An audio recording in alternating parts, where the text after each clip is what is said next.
Flesch Company. I'd like to take a moment today and show you some setting features within the scan and send mode of the Canon copy machine. So in the home screen of the control panel, we're going to enable the scan and send icon. Within here, we're going to go to address book. And first of all, just show you how to add a new email address, for example. We have a register new destination button on the right side.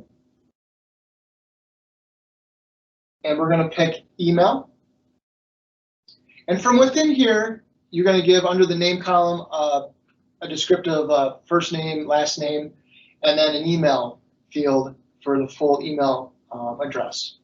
Once those two are populated, then the OK button in the lower right corner will highlight, and you click OK, and then that address is locked into the address book.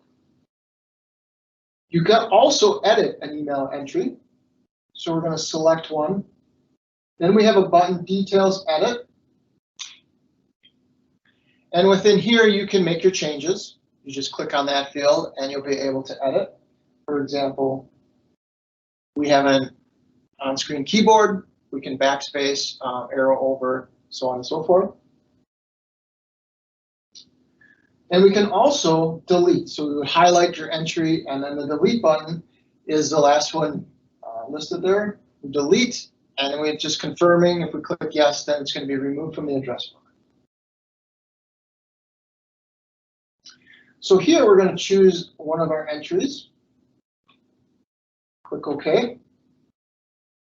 And under the PDF Compact button, we can click there, and this is where we can change the file type. So we can change it to a JPEG or a TIFF, but by default, it's going to be a compact PDF.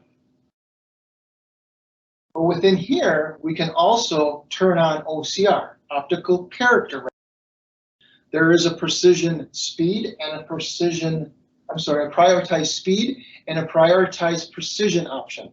Typically, the OCR prioritized speed is sufficient. We're going to click OK. What this allows you to do is make a text searchable PDF. So we've turned on the optical character recognition.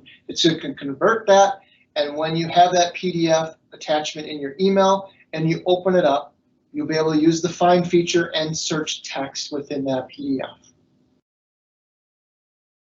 Now, if we go back in there, we're just going to I'm going to reset my settings here. We'll go ahead and pick our entry. Go back to PDF Compact. Another feature that's available is what's called divide into pages, and that is in the lower left corner. That allows us to do some batch scanning and split and get separate PDFs. So for example, let's say you have 10 unique reports at the end of the day. You want to scan those to email, and each report is a single side, one page. So you could just leave it at one page. You could put all 10 in the top feeder, and after each page, it'll give you 10 separate PDFs in one email. So the key is that each report needs to be the same page increment.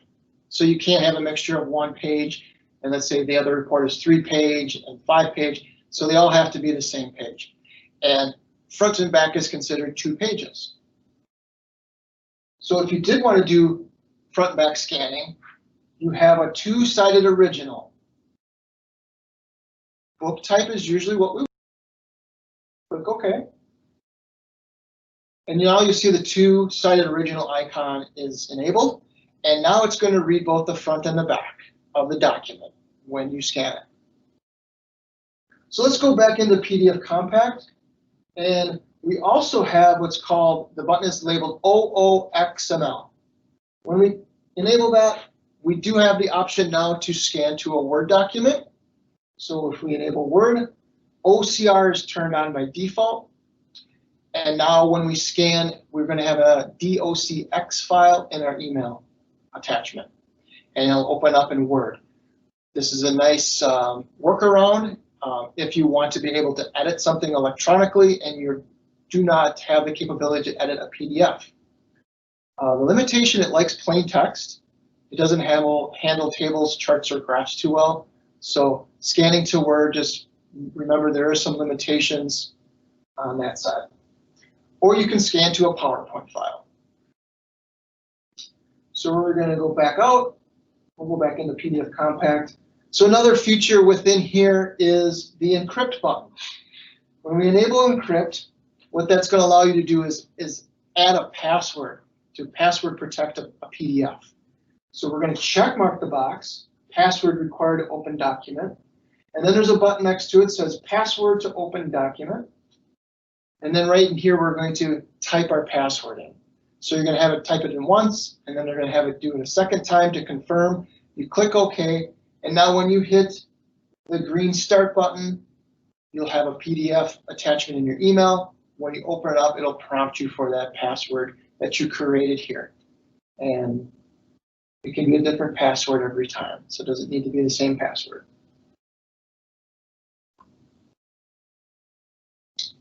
So if we back out,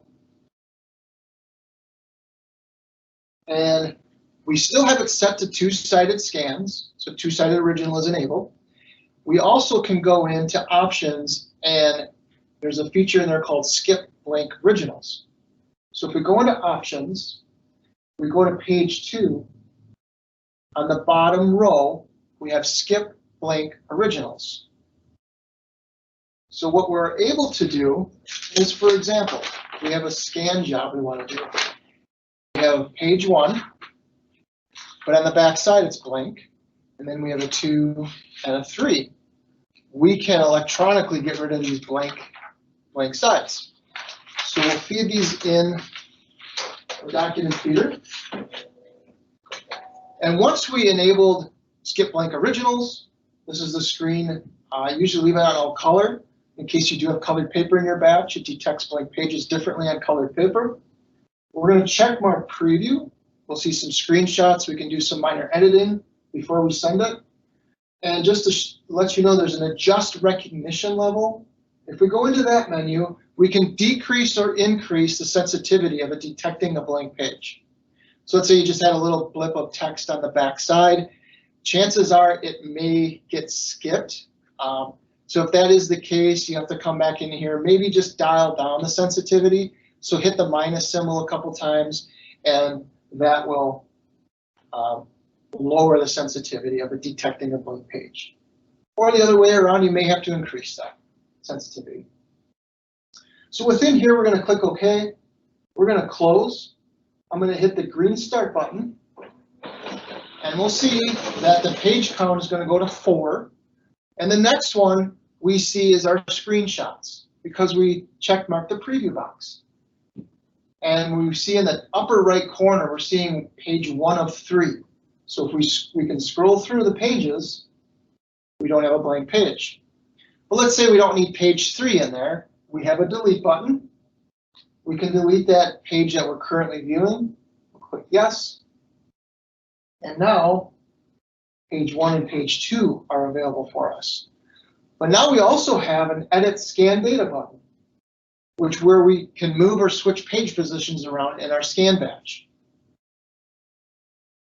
By checkmarking preview, we haven't actually sent it yet. There is a start sending button in the lower right corner.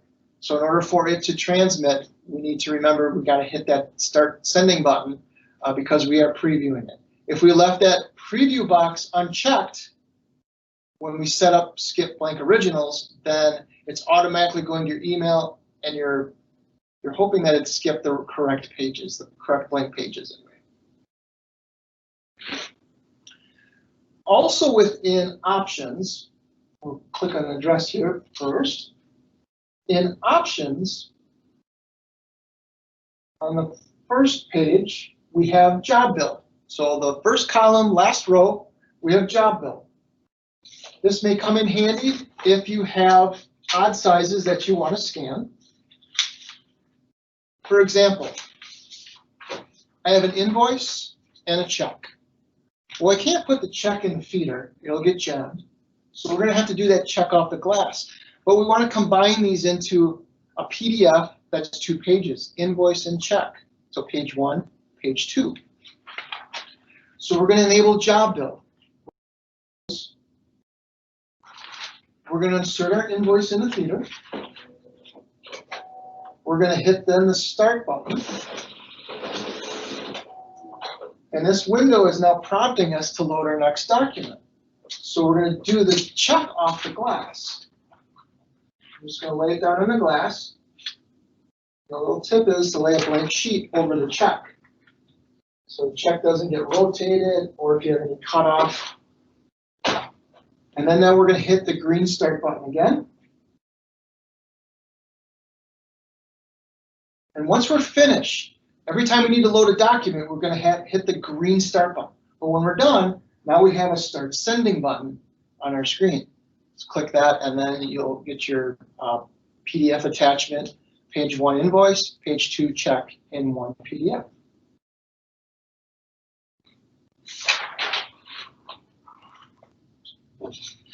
Another feature within the options area